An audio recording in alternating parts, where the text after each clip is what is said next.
Hey everybody, how's it going? Welcome back to Fin Reaper Outdoors. Today I want to show you guys my Fiddler ranch that I keep in the garage. Make sure that I always have bait even when the bait stores don't. Here in Gulf Shores, Orange Beach, there's pretty much only like 3 stores that carry Fiddler crab. Basically, when there's a cold snap or anything like that, the supply of them goes down. They basically run out. Charter boat captains will come in, they'll buy 8, 9, 10 dozen of them at a time, and that just wipes them out. So what I do is I try to go out and catch some every once in a while, but mainly I keep this little Fiddler ranch in my garage, so that way when I go and I have like a dozen left over, I can just dump them in there. And I've had crabs in there all winter, so they've actually survived pretty well. So I wanted to show you guys what I do to make sure I always have bait, and so I don't waste that bait that I have left over. So let's go out in the garage and check them out. We're out in the garage, and here we have my Fiddler crab set up. This is just I don't know how big a stock tank this is. I bought it off Marketplace for like 50 bucks. Got it tilted with a block of wood underneath it down here to keep it tilted. And then I've got a poultry heat lamp here to keep them warm, because it gets cold enough out here it will kill them. And they are extremely skittish, so as soon as there's any movement, they like skedaddle. Here's kind of what we got going on here.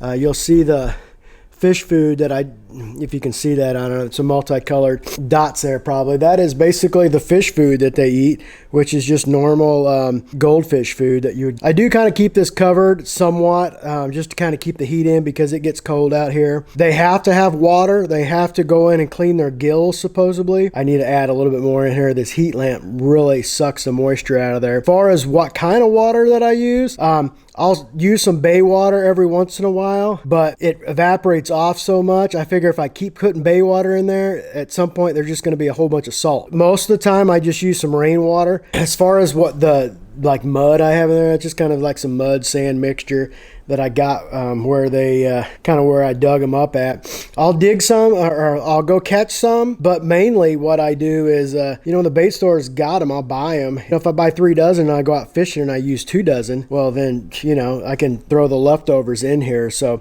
there's nothing worse than having leftover bait that just goes to waste. So this allows me to always have bait when the bait stores don't, and also not waste the bait that I have left over. Some people will say that they throw some like dead fish in here or whatever. That's just going to make it stink. I'm pretty sure these are herbivores, so they don't eat meat.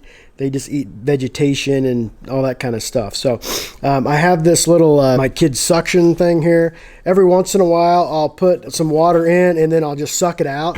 It kind of cleans the tank, I guess is the best way to put it.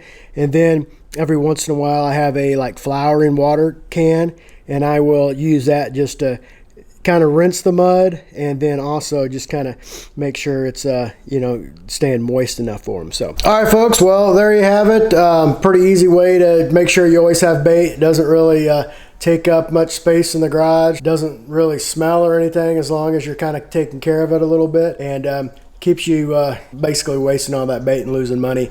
Every time you waste a dozen Fiddlers, there goes about $5. Hope you guys enjoyed this video. If you did, please subscribe, and we'll see you next time.